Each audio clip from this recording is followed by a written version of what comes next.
Hello everyone, আসসালামু আলাইকুম। সবাই কেমন আছেন? সকলে অনেক বেশি ভালো আছেন। আলহামদুলিল্লাহ আমি অনেক ভালো আছি। তো বাইকের হচ্ছে একটা ছোটোখাটো ক্র্যাশ হয়, এই যে দেখতে পাচ্ছেন স্কেচ খাওয়া। তো আগে হইতেছে স্টিকার করা ছিল, এটা ছিল হোয়াইট, এই পাশে হোয়াইট ছিল, আর এখানে যেই গাড়ির সাথে যে বাইজারটা থাকে ওইটাকে সম্পূর্ণ গ্লোসি ব্ল্যাক করা ছিল। তো আগে হেডলাইটের ভিতরে স্টিকার করা ছিল, লাইটিং স্টিকার, পাশাপাশি সাইড দিয়ে নিয়ন করা ছিল। তো আগে হইতেছে ক্রাশ হওয়ার পরে এই নিয়নগুলো হইতেছে যেহেতু উপর দিয়ে লাগাইছিলাম আগের বার, তো হইতেছে স্টিকার নিয়নগুলো নষ্ট হয়ে যায়। আর এই এখানে দেখতে পাচ্ছেন ক্রাশ খাওয়ার পরে এই যে এখানে অনেকগুলো স্ক্রেচ আসা পড়ছে, আবার হেডলাইটে একটা স্ক্রেচ পড়ছে। তো এখন হইতেছে আমি এটা খুলে রাখছিলাম অনেকদিন যাবৎ। তো হইতেছে আমি আরেকটা একটা 4V কাস্টমাইজ করে একটা মাথা বানিয়ে পরে লাগাইছিলাম বাইকে, তো ওইটাও চালাইছি। তো এখন ওইটা দিয়ে তো আর সবসময় রেগুলার রাইড করা যাবে না, তো হইতেছে এই মাথাটা আবার নতুন করে রেডি করতেছি। তো এই যে দেখতে পাচ্ছেন এখন এটা আমি দুই দিন লাগাই হইতেছে এই হেডলাইটের যে মাস্কটা এটা খুলছি অনেক কষ্টে। তো খোলার পরে আমি এই যে এখানে নিয়ন ইউজ করছি, পাশাপাশি যে ওইখানে নিয়ন ইউজ করছি, এখানে সবখানে আমি ভিতর দিক দিয়ে নিয়ন ইউজ করছি। তো এখানে হইতেছে এটা অরেঞ্জ কালার নিয়ন, আর এটা হইতেছে পিঙ্ক কালার। তো এই মাঝেরটা হইতেছে হোয়াইট কালার, এটা হইতেছে ব্লু, আর এটা হইতেছে ইয়েলো। তো এই সম্পূর্ণ এই 5টা কালার দিয়ে হইতেছে আমার এই হেডলাইটটা কমপ্লিট করা হয়েছে। আর এই যে এটা 12 ভাইজারটা, এটা হইতেছে R15 ভার্সন 3 ইন্দোনেশিয়ার।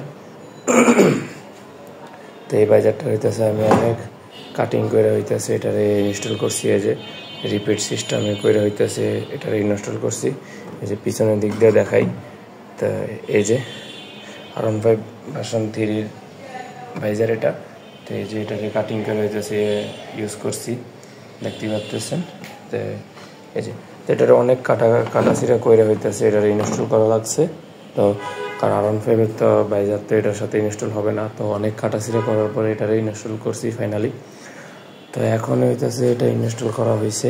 তো পুরা মাথাটা হইতেছে ব্ল্যাক করা হবে, আর এইটা একটা ব্ল্যাক স্টিকার আছে, তো যেটা দিয়ে হইতেছে আলো পাস হয়। তো এটা হইতেছে বংশাল, একদিন বংশাল যেতে হবে। তো বংশাল যাওয়ার পর হইতেছে এটারে হেডলাইটটারে ওই ব্ল্যাকটা করাবো, যাতে নিয়নের আলোগুলো আমার সুন্দর ফুটে ওঠে। তো এখন এই স্কেচটার কারণে দেখি এটা কীরকম আলো হয়, নাকি কোনো ঝাপসা দেখা যায়। তো ঝাপসা দেখা গেলে আবার এটার হইতেছে হেডলাইটের যে স্কেচটা এটার হইতেছে পলিশের মাধ্যমে এটা রিমুভ করতে হবে, তারপর হইতেছে এটারে স্টিকার করাতে হবে। তো চলেন দেখি এটা কেমন পারফরমেন্স দেয়। তো এটা আমার একটা হাতে বানানো, একটা গরমকালের জন্য একটা হাতে বানানো একটা ফ্যান। তো এটার ব্যাটারি দিয়ে হইতেছে নিতেছি, তো দেখি কীরকম হয়। তো লাইনটা দেই।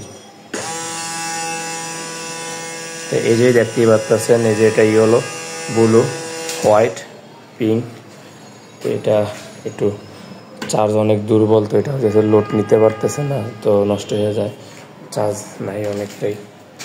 তো এই যে এটা অরেঞ্জ। তো মোটামুটি আলহামদুলিল্লাহ ভালোই, খারাপ না। তো মাথার যে লুকটা দেখতেই পাচ্ছেন R15 ভার্সন 3 ইয়েটা লাগানোর পরে লুকটা একদম ওমাইক একটা লুক আসছে। তো এখন হচ্ছে বংশাল যাওয়ার পরে এইগুলোর স্টিকার করানো হবে। তো স্টিকার করানোর পরে পুরো বাইকটারই স্টিকার মডিফাই করব। তো কী কালার করা যায় অবশ্যই সবাই আমার কমেন্টে জানাবেন। আর এই যে বাইজারটা, তো এই বাইজারে এখান থেকে হইতেছে একটা রাবার পাওয়া যায়। তো এই রাবারটা হইতেছে এখানে উপরে রাবারটা লাগানোর পরে অনেক সুন্দর লাগবে আশা করি। তো এটাই হচ্ছে আমার TVS মেট্রো ES-এর হেডলাইট। তো দেখতে পাচ্ছেন এখন এটার লুকটা হইতেছে একটা সেরকম একটা গর্জিয়াস একটা লুক এসে বসছে। তো নিয়নটা জ্বালাইলে অনেক সুন্দর লাগে। তো ব্যাটারিটা হইতেছে চার্জ নাই, তো তার জন্য দেখাতে পারতেছি না পুরোপুরি। এই যে চার্জ নাই, সুইচ দিয়ে চলে না। তো এই আর কি। তো এই ছিল আজকের ভিডিও। তো এটার হইতেছে আবার তো এই ছিল আজকের ভিডিও। তো পরে এটা সেট আপের ভিডিওটা আবার নেক্সট ভিডিওতে দেখাবো, এটা কীভাবে কি বাইকে সেট আপ করি। তো পরের ভিডিও আসা পর্যন্ত সবাই সাথে থাকবেন। আর এখনও যারা ফেসবুক পেজটা ফলো করেন না, ফেসবুক পেজটাকে ফলো করে দিবেন।